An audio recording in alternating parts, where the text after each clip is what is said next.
An Accra High Court has convicted former Capital Bank CEO Essien upon his own plea of having engaged in acts that caused the collapse of the defunct Capital Bank during the banking sector cleanup.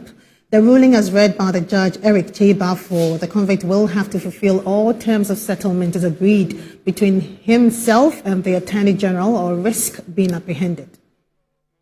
According to the ruling of the court, the former chief executive officer of the defunct Capital Bank, Essien's mode of payment as outlined in the agreement between him and the Attorney General and on his own plea of guilty as charged is accepted. Reading the ruling in court on Tuesday, December 13, 2022, the judge Eric Cheba forewarned that failure on the part of the convict Essien to meet the terms of settlement after making an initial deposit of 30 million Ghana cedis in November 30, 2022 will lead to his arrest, where he will be put before the court again. The judge further elaborated payment of 20 million Ghana cedis in installments as spread over a year is expected to be made on April 28, August 31 and December 15 respectively to sum up the remaining 60 million balance, while his passport will be withheld until the final payment is made before it will be released. The court further acquitted the two accomplices, Fitzgerald Odonko and Tete Nete, on the charges of abetment of crime, namely stealing contrary to Section 20, Clause 1 and Section 124, Clause 1 of the Criminal Offences Act 1960, Act 29. I'm grateful to the court for this ruling. I've been acquitted and everything shows that I'm free of the charges leveled against me.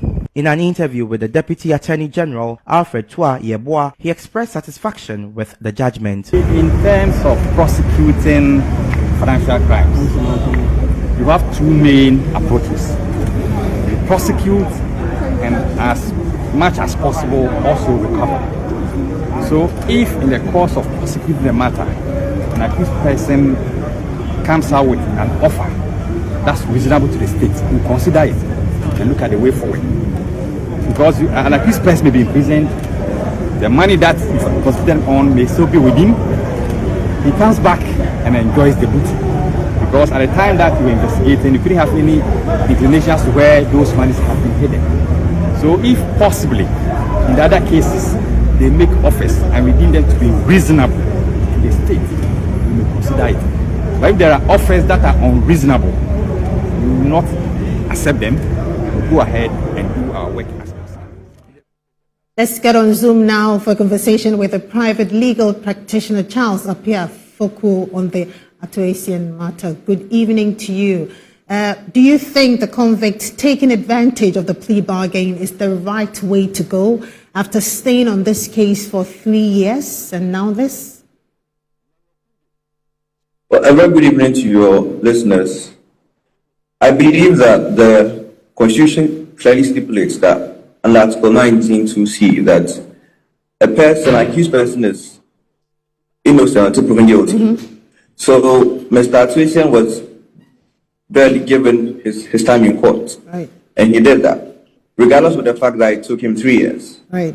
Now, we must be seen as to fostering justice and not heckling people to the courts just for the fun of it.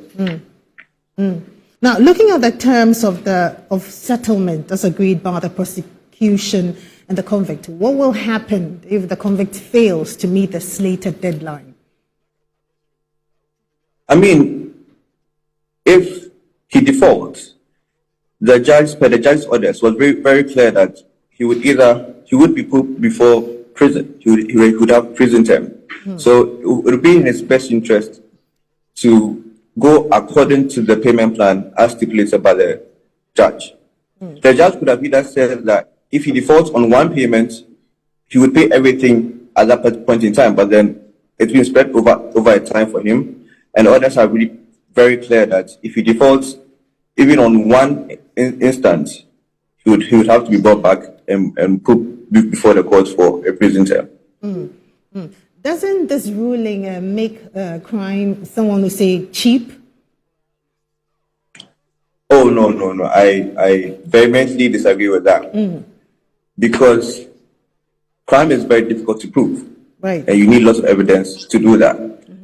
And these amounts are very huge. believe me, these amounts are very huge. And then if the prosecution had been able to get these monies back to the states, it is a win for us all as persons of this country. Right. And will you say that judgment is sound, or there are some portions left unattended to? Well, I'm yet to peruse the entire judgment by Justice Eric Chebalfour. But then I'll be surprised if there was nothing about interest on the money, because it's been 3 years, so there has to be an interest accumulated at the current value over the money. I'll be surprised if there's nothing like that on it. So that's my only issue with it. If he's paying interest on the money at this part, then it's fine. Right. It's very sound. Right. Thank you very much indeed for your time, private legal practitioner Charles Appiah Foucault.